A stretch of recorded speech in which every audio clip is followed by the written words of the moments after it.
Aujourd'hui, à l'émission La Parole vivante, nous allons regarder la phrase de Jésus qu'il a prononcée envers ses disciples. « Si vous m'aimez, gardez mes commandements. » Qu'a-t-il voulu dire? Voilà le thème que nous aborderons aujourd'hui à l'émission La Parole vivante.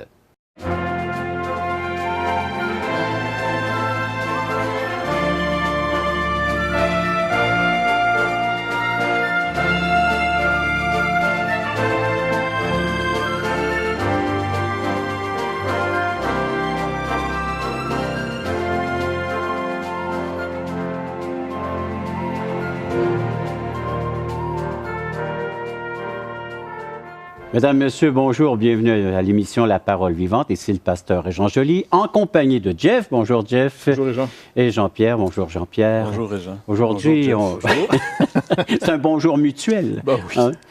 Et aujourd'hui, on va répondre à cette question. Qu'a-t-il voulu dire le Seigneur par garder mes commandements? Que devons-nous observer? Bien, la façon dont c'est formulé dans ma Bible, il dit « si vous m'aimez ». Donc, il y a comme une condition ici, hein, « si vous m'aimez ». C'est facile de dire on aime le Seigneur ou on aime Jésus parce qu'à d'autres reprises, il dit vous m'appelez Seigneur, Seigneur et vous ne faites pas ce que... Tu sais, le Seigneur, on dirait qu'il ne se laisse pas, lui, impressionner par nos belles paroles. Puis, tu sais. Alors, il dit si vous vraiment vous m'aimez, vous allez garder mes commandements.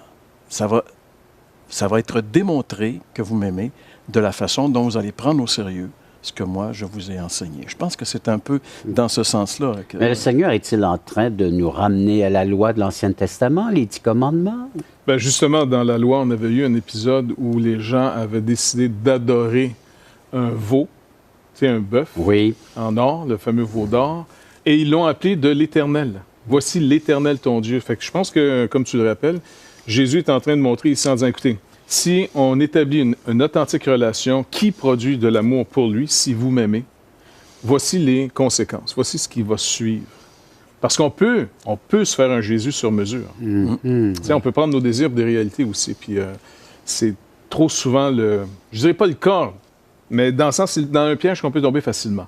Je me fais une idée de ce que Dieu, j'aimerais qu'il soit, là, et c'est ça que je veux aimer, c'est ça que je veux. Mais est-ce que ça va produire le fruit? Parce que les relations rétablies vont toujours produire un genre de loi non écrite. Tu sais, quand tu deviens ami avec quelqu'un, nous allons le respecter. On va... Oui, puis en le connaissant, il y a des choses que tu fais, des choses que tu ne feras pas, parce que finalement, tu connais la personne.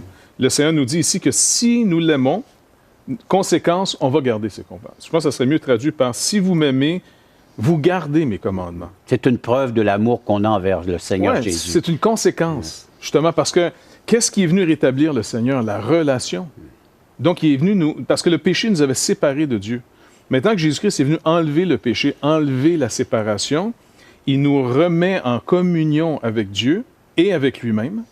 Parce qu'on avait vu finalement précédemment, Jésus rappelait à ses disciples de croire en Dieu et de croire en lui. Et son œuvre va même aller encore plus loin, Jean-Pierre, parce qu'en plus d'ôter donc ce qui nous empêchait de voir, de contempler la gloire de Dieu, il va maintenant nous permettre d'être en paix, en harmonie avec Dieu, parce qu'il va offrir cette paix aussi à ses disciples, dans le même contexte d'observer ses commandements. Absolument. Et cette paix, on en a besoin, hein, parce que la paix que Jésus propose ici, lorsqu'il en parle, on va le voir peut-être un petit peu plus loin, mais il dit « Je vous donne pas comme le monde donne », tu sais, dans le sens que c'est pas une paix conditionnelle à toutes sortes de conditions, quoi que ce soit. Il nous donne une paix, et je pense que dans l'Épître aux Philippiens, il est question de cette paix qui surpasse toute intelligence. Oui. C'est vraiment un dépôt de confiance totale en Jésus. De dire, regarde, moi je crois. Tu sais, quand il dit au début, croyez en Dieu, croyez en moi, faites-moi confiance. Tu sais, venez à moi, prenez mon joug, mes instructions sont pas difficiles. Tu sais. C'est un peu ça, garder les commandements ici. Là, tu sais, je veux dire, c'est un désir nouveau qui naît dans la vie du véritable croyant de vouloir... Parce que en fait, c'est la réponse à l'amour de Jésus. Ouais. J'ai réalisé combien lui m'a aimé, quel prix il a payé pour moi. Alors, la moindre des choses, comme Paul le dit aux Corinthiens, 2e épître, l'amour de Christ nous presse. Tu sais, parce qu'on estime, on a réfléchi un petit peu, on a réalisé jusqu'à quel point il nous a aimés. Il est allé jusqu'à souffrir, mourir pour moi. Puis moi, en retour, je bénéficie de cette œuvre-là. Mais qu'est-ce que je vais faire de ma vie? Tu sais, il y a un désir nouveau qui naît en moi. Et ce désir qui va me porter vers, justement, vouloir plaire au Seigneur. Et le Seigneur, il dit, puis au verset 21 de ce même chapitre ici, il dit, « Celui qui a mes commandements et qui les garde, c'est celui qui m'aime. » c'est celui qui m'aime. Oui, et on peut rajouter quelques versets dans notre lecture. Hein, et de voir Jean 14, verset 15, c'est là qu'il dit « Si vous m'aimez, gardez mes commandements, et moi je prierai le Père, il vous donnera un autre consolateur afin qu'il demeure éternellement avec vous. » Puis il va répéter encore une fois, verset 21, « Celui qui a mes commandements et qui les garde, c'est celui qui m'aime, et celui qui m'aime sera aimé de mon Père, je l'aimerai et je me ferai connaître à lui. » Toujours dans l'observance des commandements. L'obéissance, hein? L'obéissance amène une plus grande connaissance de la personne. Un peu comme Pierre le dit dans sa deuxième lettre, si on ajoute à la foi les vertus qu'il met là, ben, ça va aboutir sur une plus grande connaissance de Dieu. On va le connaître. On a vu comment c'est important de le connaître. Tu sais, Jésus dit de regarder à lui pour connaître le Père, mais c'est pas un miracle dans le sens que, regarde, tu vois de la boucane, puis là, c'est l'idée, tu sais, pratique de mettre sa parole au sérieux dans nos vies. Et comme ça, on grandit dans la connaissance de Jésus. Et puis, on le connaît vraiment. Et plus on le connaît, c'est un peu comme l'histoire des saucisses high grade. Là. Plus on le connaît, plus on l'aime. Et plus on l'aime, plus on veut le connaître. C'est un peu ça l'idée oui. qui est là. C'est pas mal, ça. Hein? Oui, bien, donc on voit que c'est plus que d'avoir une émotion, un coup de foudre, des sentiments à l'égard de Dieu, mais ça devient très pratique dans notre quotidien. Le fait de déclarer que j'aime Dieu, j'aime mon Dieu. Bien, cette relation détermine après ça la relation que je vais avoir avec les autres. Si j'ai été reçu et pardonné, et quelqu'un vient vers moi et me demande pardon, c'est gênant d'y dire non. Hein, c'est un peu le principe de l'histoire que Jésus raconte dans Matthieu 18. Le roi qui pardonne, là, pardonner les dettes. Oui, une énorme dette. Hein? C'est ça. Donc ici, si on est aimé, on est reçu, on est pardonné, l'amour que Dieu a pour nous va devenir l'amour qu'on va avoir les uns pour les autres. C'est la conséquence. C'est comme ça qu'on peut voir si on l'a connu véritablement. Jean reprend plus tard dans sa lettre, quand il écrit une lettre à des croyants, il rappelle en disant comment tu peux dire que tu aimes Dieu que tu ne vois pas et que tu n'aimes pas ton frère qui est à son image. Et encore, il va mettre la condition assez haute. Il n'y a pas de plus grand amour que de donner sa vie pour ses amis. Ouais, alors, oui.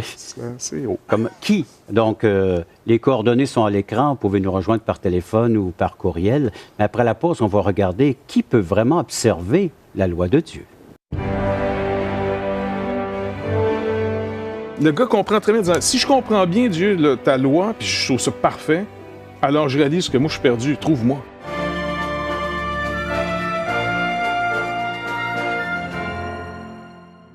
Assistez à un merveilleux déjeuner de l'espoir dans votre région. Un invité vous racontera comment Dieu a transformé sa vie et comment son cœur, souffrant, a trouvé une joie indicible en développant une relation personnelle et intime avec Dieu et son Fils Jésus-Christ. Des églises locales organisent de tels déjeuners dans plusieurs régions du Québec. Découvrez où et quand vous pouvez assister à un déjeuner de l'espoir dans votre région en visitant le site espoir.ca et en cliquant sur l'onglet « Déjeuner ».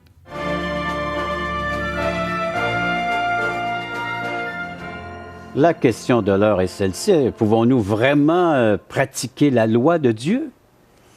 Là, on parle surtout peut-être de la loi, les commandements de Christ. Oui. Parce que le Seigneur Jésus-Christ, il faut rappeler encore une fois la raison de la loi. Parce qu'il y a un usage légitime de la loi et inévitablement, il y a un usage illégitime de la loi. L'apôtre Paul rappelle à Timothée que beaucoup de gens qui se veulent être des docteurs de la loi ne comprennent pas le but de la loi. La loi a été faite pour tout ce qui est mal, pour mettre en lumière le mal. Elle n'est pas faite pour le juste. Donc, la loi n'est pas donnée au juste pour qu'il soit sauvé.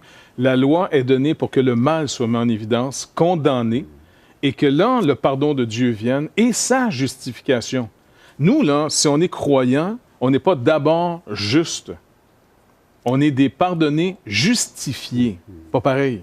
C'est absolument pas pareil. Des gens qui ont été reconnus coupables, dans le sens où on avouer reconnaît notre culpabilité. Exactement. On a vu que c'est vrai, on est coupable. Devant cette loi de Dieu, on est pour la loi. Psaume 119. Hein, le psaume, quand tu veux vraiment faire quelque chose de spécial, tu veux mémoriser le psaume 119. Oui, c'est exact, voir si t'es pas Alzheimer en chemin, là, mais très long psaume. C'est vraiment un psaume qui élève la loi, qui honore la loi. Ça élève la loi tout le long. Oui. Et régulièrement, à chaque strophe, parce que c'est bâti un peu par chaque lettre de l'alphabet hébreu, eh bien, il finit toujours avec il rappelle à Dieu sa promesse. Et à la fin, complètement, le gars, il aime la loi de Dieu, c'est fantastique. Mais comprendre le but de la loi, je vais tourner là rapidos, là. David, entre autres, puisqu'il est l'auteur de ce psaume. On ne sait pas exactement Non, c'est qui. on ne sait pas. Ah, OK. Il y a même des théories, peut-être Esdras. Mais peu importe. Ben, dis-moi, On sait au moins que c'est le Saint-Esprit qui est en arrière de tout ça. le véritable auteur. Ouais, voilà.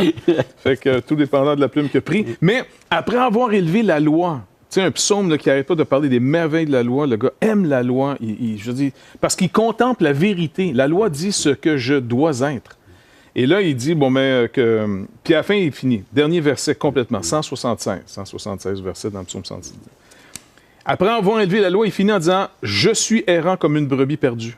Cherche ton serviteur, car je n'oublie point tes commandements. » Donc, la connaissance de la loi, le gars comprend très bien, disant, si je comprends bien, Dieu, là, ta loi, puis je trouve ça parfait, alors je réalise que moi, je suis perdu. Trouve-moi. Mais, et même à quelques reprises, dans l'option, on va dire « Il m'est bon d'être humilié ». Oui, parce que là, souvent, pourquoi il est bon d'être humilié? Il se confie en lui. Puis il reconnaît l'erreur. Ouais. Et dans le mauvais chemin dans lequel il est, puis la loi lui ramène. Donc, le but de la loi, c'est de m'amener au poteau d'exécution. Et quand elle a bien fait son travail de m'amener à ma condamnation, plutôt que d'être exécuté, Jésus me regarde en disant, c'est moi qui porte ta peine. C'est moi qui vais t'exécuter à ta place. Donc, le croyant, c'est pas quelqu'un qui peut se péter les bretelles, en d'autres mots. C'est quelqu'un qui, au contraire, se pose dans l'humilité en disant, si Christ ne prend pas ma place, si Jésus n'est pas mort à ma place, je réalise que la colère de Dieu sur ma vie, elle serait tout à fait juste. Et le Seigneur, sachant tout cela, notre condition, il envoie un autre consolateur. Oui, c'est ça. Ben, c'est un peu comme soutien. l'apôtre Paul qui dit dans l'Épître aux Romains, il résume un peu tout ça en disant, moi, je la trouve super, la loi de Dieu, elle est vraiment extraordinaire. Oui. Elle séduit mon intelligence. Sauf que je ne suis pas capable de la mettre en pratique. Quand j'essaye, je réalise qu'il y a quelque chose qui ne marche pas avec moi. OK? Alors, parce que ça, c'est le péché qui est dans l'être humain, la chair, on n'est pas capable. T'sais, et quand Jésus dit ici, celui qui m'aime respecte mes commandements, juste après, c'est marqué justement, moi je prierai le Père, il vous donnera un autre défenseur, un consolateur, un paraclet. Un soutien, une aide. Oui, afin qu'il reste éternellement avec vous. T'sais. C'est dans le sens que lui, le Seigneur, va s'en aller, mais le Saint-Esprit va rester éternellement. Lui, il ne vous quittera jamais. Et lui, va vous permettre justement, d'ailleurs, il dit un peu plus loin, le Saint-Esprit va vous rappeler tout ce que j'ai dit, il va vous éclairer, il va vous faire comprendre, il va vous aider à mettre en pratique. En fait, sans le Saint-Esprit, là, on ne pourrait absolument rien faire. C'est lui, en fait, qui est l'âme de notre vie chrétienne et qui est l'âme de la vie chrétienne de tous ceux qui sont véritablement croyants. Parce qu'en réalité, la vie chrétienne commence par la réception du Saint-Esprit, puis elle va se poursuivre en laissant toujours plus de place au Saint-Esprit dans notre vie. Ça, c'est le processus qu'on appelle de la sanctification dans notre vie. On diminue, puis lui, il doit augmenter. Il y a des bouts de ça va bien, des bouts de ça va moins bien. La vie chrétienne, c'est pas toujours égal. Ça rappelle une autre publicité, tu la cites pas? Non. Salada. Non? Non. Et des hauts, des bas, plus de bas que de haut. Non, c'est incroyable. On s'inspire en même temps sur la publicité. Hein? Nos pubs s'inspirent de la parole de Dieu. Mais ça dit aussi notre âge un peu. Mais oui, excuse-moi, j'étais... Non, c'est correct. Non, mais c'est juste pour dire l'importance de la personne de Dieu, le Saint-Esprit, dans la vie. Tu sais, quelqu'un avait dit les actes des apôtres, c'est pas les actes des apôtres, c'est les actes du Saint-Esprit, parce qu'il est tellement présent, c'est lui qui dynamise les croyants, qui se laissent diriger par lui, puis il fait son œuvre. Et l'œuvre du Saint-Esprit amène toujours à glorifier le Seigneur Jésus-Christ. Tu sais, il met pas le regard sur lui. Il ne met pas les spots sur lui, il met les spots sur Jésus. Tu sais, c'est lui qui veut glorifier, c'est lui qui veut faire avancer, c'est à lui qui veut donner la gloire. C'est assez étonnant. Ouais. Il s'efface complètement. Oui, puis c'est tellement important. Il y a un gars qui a écrit un livre qui s'appelle « Le Dieu oublié ». Parlant justement du Saint-Esprit que souvent on a oublié, on essaie de vivre la vie chrétienne avec nos propres capacités, et puis ça donne quoi? Tu retournes dans la religion, puis ça ne produit rien de véritable. On aimerait tellement revivre les actes des apôtres, hein? Oui. Mais on ne pourra jamais le faire sans que le Saint-Esprit prenne vraiment toute sa place dans nos vies, dans la vie de l'Église, finalement. Alors, chers amis, vous pouvez réagir à ces commentaires et puis nous en faire part de vos réflexions, soit en composant le numéro de téléphone à l'instant, 877-l'Espoir, 1-877-537-7647, ou visiter nos sites espoir.ca, touschrétien.com. Après la pause, on va regarder la demeure de l'Esprit Saint. Parce que si le péché est rentré par un homme, il doit être réglé par un homme, le problème du péché. Christ est mort pour nous.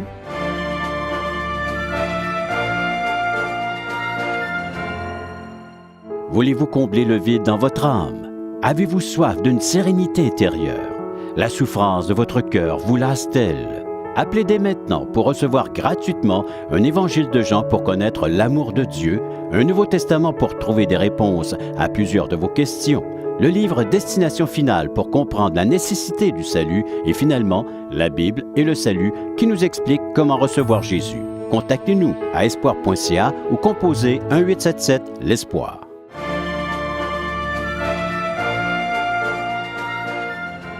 Le Seigneur qui promet d'envoyer un autre consolateur parce que les apôtres, les disciples ici ont besoin de consolation. Et le Seigneur est en train de les consoler, mais il dit, je vais vous envoyer un autre consolateur, l'Esprit Saint. Oui, En même temps. Alors, il y a de quoi dire, hein? D'abord, l'autre consolateur, c'est du même genre. Parce qu'en grec, quand on parle d'un autre, il y a soit un autre différent ou il y a un autre pareil. Ici, c'est un autre pareil, de même nature. Jésus parle qu'un autre comme moi, donc dans cette trinité de Dieu, Dieu vraiment se donne à l'humanité pour la sauver. Donc, Dieu le Père a donné son Fils. Le Fils est venu accomplir une œuvre en tant qu'homme pour les hommes, parce que si le péché rentrait par un homme, il doit être réglé par un homme, le problème du péché. Christ est mort pour nous. Il est ressuscité. Il envoie la troisième personne de la Trinité pour venir maintenant habiter en nous, nous régénérer, nous ramener à la vie, et c'est à la vie de Dieu, là. Parce qu'on était déjà, entre guillemets, biologiquement vivant, mais on est ramené à la vie de Dieu. Et ça, c'est vraiment important qu'on se rappelle. C'est les actes, on se réfère beaucoup au livre des actes. Comme Jean-Pierre disait, c'est vraiment le livre du Saint-Esprit, au fond. Utilisant l'Église, comment il était pour la dynamiser, l'amener plus loin. Et acte 2, c'est la descente de l'Esprit en nous, chez les croyants. C'est ce que c'est là que tout commence. La promesse, oui. Et que s'est-il passé? Souvent, on s'attarde beaucoup au feu qui est descendu, puis les langues. Mais ce qui était mort a repris vie. Et puis, Dieu a formé un nouveau corps. Le Christ s'est formé un nouveau corps, qui est l'Église. Pour prendre justement cette illustration, Jean écrit un évangile complet en soi. Il ne parle pas de la venue du Saint-Esprit comme, par exemple, Luc. Luc, c'est 2 tomes, en réalité. Son évangile, Luc, il a fini avec la fameuse promesse. Les actes. Et puis, les actes, c'est le 2e tome où, là, il nous montre comment il est venu. C'est un peu comme plus développé. Jean, lui, va conclure avec l'image du début. Parce qu'il dit, c'est le Logos. Oui. Hein, c'est celui qui était au début. Avec... Au commencement était la parole. Exactement. Et qu'est-ce que Dieu a fait au commencement? Il nous a créés. Il a pris de l'argile, il a formé l'homme et il a soufflé un souffle de vie. Et l'homme est devenu une âme vivante. Et on va voir que quand Jean conclut son évangile, Jésus dit maintenant, recevez le Saint-Esprit, et il souffla sur eux. Comme au commencement lorsqu'il a créé. C'est une démonstration de la nouvelle création. On est une nouvelle création. Tout en leur confiant la mission maintenant d'aller. Oui, parce que ça va être le résultat, au fond, en allant, ça serait mieux rendu, là, en allant par tout le monde, plutôt que aller par tout le monde. En allant par tout le monde, il sait que ceux qui vont être en communion avec lui, notre coupe va déborder. On veut annoncer la bonne nouvelle à tout le monde. Il y a une rédemption. Il y a une manière d'en sortir. Cette vie ne finit pas en cul-de-sac comme que par la mort, la destruction. Il y a un seul chemin par lequel on peut sortir. Alors, l'Esprit Saint vient donner la vie là où régnait la mort. Oui. Et puis, ici, bien, on le voit qu'il va en plus venir habiter, faire sa demeure chez le croyant, de façon permanente. Oui. Et ça, c'est un point important. Là. Ça, c'est la nouvelle alliance. C'est une nouvelle époque déterminante dans la vie de l'Église. Juste un petit point auquel je pensais. Jésus appelle le Saint-Esprit ici le consolateur. Oui. Il est en train de consoler ses disciples, il est en train de les encourager parce qu'ils sont découragés. Mais je réalisais, quand on regarde de quelle façon Dieu veut consoler et prendre soin de son peuple. C'est un acharnement. Dans ce passage ici, on voit que tous les éléments sont là pour consoler et aider son peuple. Paraclet, être à côté, aider, puis être continuellement là. Et moi, je pensais... j'ai lu des statistiques concernant les antidépresseurs dans la province de Québec, les ordonnances d'antidépresseurs. C'est incroyable. Les gens du Québec sont découragés. Je voyais dans le journal local encore hier, chez nous à Sorel, les gens qui travaillent à l'hôpital, une grande majorité sont complètement en burn-out, sont découragés, ont du travail, sont plus capables. Le monde est fatigué, le monde a besoin. Et quand on voit ici la vraie source de consolation. Tu sais, à notre émission, on est en train aussi de... il y a un volet évangélique dans le sens qu'on aimerait dire aux gens, tu sais, tout ce qu'on est en train de dire, que c'est aussi accessible pour eux. Tu sais, il y a peut-être des gens qui nous écoutent et qui, quand on parle de consolation, qui aspirent et qui crient pour être encouragés, qui vivent du découragement, qui vivent... Tu sais, puis plusieurs sont justement ces gens qui ont des prescriptions d'antidépresseurs parce qu'ils ne peuvent pas s'en sortir eux-mêmes. Mais nous avons ici encore une invitation incroyable qui est faite à travers ce qui est décrit ici, de venir au seul qui peut vraiment, vraiment nous encourager. Et lui, il va nous envoyer l'Esprit Saint qui va faire sa demeure en nous 24 heures sur 24. C'est ça. Il dit « en nous ». Oui. Dans l'Ancien Testament, très souvent, lorsqu'il est question du Saint-Esprit, le Saint-Esprit est sur les gens. Donc, c'est temporaire. C'est pour une occasion où, en fait, il y avait le souverain sacrificateur, le roi, le grand prêtre. Oui. Eux pouvaient bénéficier, mais le peuple. Alors, la nouveauté du Saint-Esprit, c'était ça. La prophétie de Joël, c'était ça. C'est maintenant tout le peuple, tous ceux qui se tournent vers le Seigneur vont recevoir son esprit. C'est ça qui est merveilleux. Et ça, c'est vrai pour les gens qui nous écoutent. Nous, on est en train de parler de ça, puis les gens se disent peut-être, hey, eux autres, là, ils en ont fumé du fort, tu sais. L'Esprit de Dieu vit en eux. Mais regarde, il peut vivre en toi, si tu veux. Tu sais, je veux dire, c'est ça la véritable vie chrétienne. Il n'y en a pas de vie chrétienne à part la présence du Saint-Esprit dans notre vie. C'est pas vrai, ça. C'est pas de la religion. Le seul moyen d'être relié, d'être attaché à Dieu, au Fils, et d'être un membre du corps de Christ, son Église vivante. Souvent, nous, on identifie des bâtiments, mais le corps de Christ, c'est son Église, c'est les croyants, là. C'est ceux qui vont s'unir là, ici. Absolument. Ces disciples, dans l'acte 2, c'est les débuts, c'est la naissance. Dans la première épître de Paul aux Corinthiens, il dit que l'Église, c'est le temple du Saint-Esprit et que nos corps sont aussi le temple du Saint-Esprit. Pour aller jusqu'à... Tu sais, je veux dire, c'est vraiment... Tu peux pas être intime plus que ça là, avec Dieu là, quand il vit en toi. Là, regarde, Merci beaucoup, les amis. Et, à vous maintenant de prendre part à cette émission en nous appelant, soit en composant le numéro de téléphone suivant, 877-l'Espoir, 1-877-537-7647, ou visiter nos sites espoir.ca, toutchrétien.com. Après la pause, la conclusion de notre émission. La parole qu'on a ici, c'est un ministère du Saint-Esprit. Il a utilisé des hommes pour inspirer les écrits. Et ce n'est pas les hommes qui sont inspirés.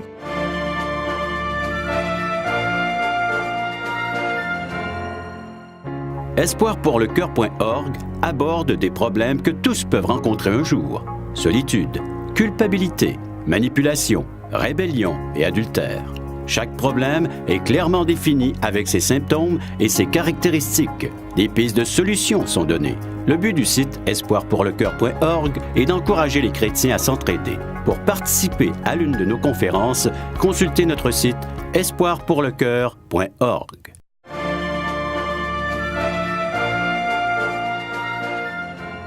Le Seigneur a dit que ceux qui croiraient en lui, eh bien, le Père et lui-même viendraient faire leur demeure en nous par l'Esprit Saint. Mais quel est le rôle de l'Esprit Saint? Déjà dans la Trinité, le Saint-Esprit ou l'Esprit Saint est littéralement la relation du Père et du Fils. C'est pour ça qu'on a cette expression qui dit que l'Esprit procède du Père et du Fils. Donc, il est littéralement la relation, le Père est en relation avec le Fils par le Saint-Esprit. Il y a une dynamique dans la Trinité absolument incroyable.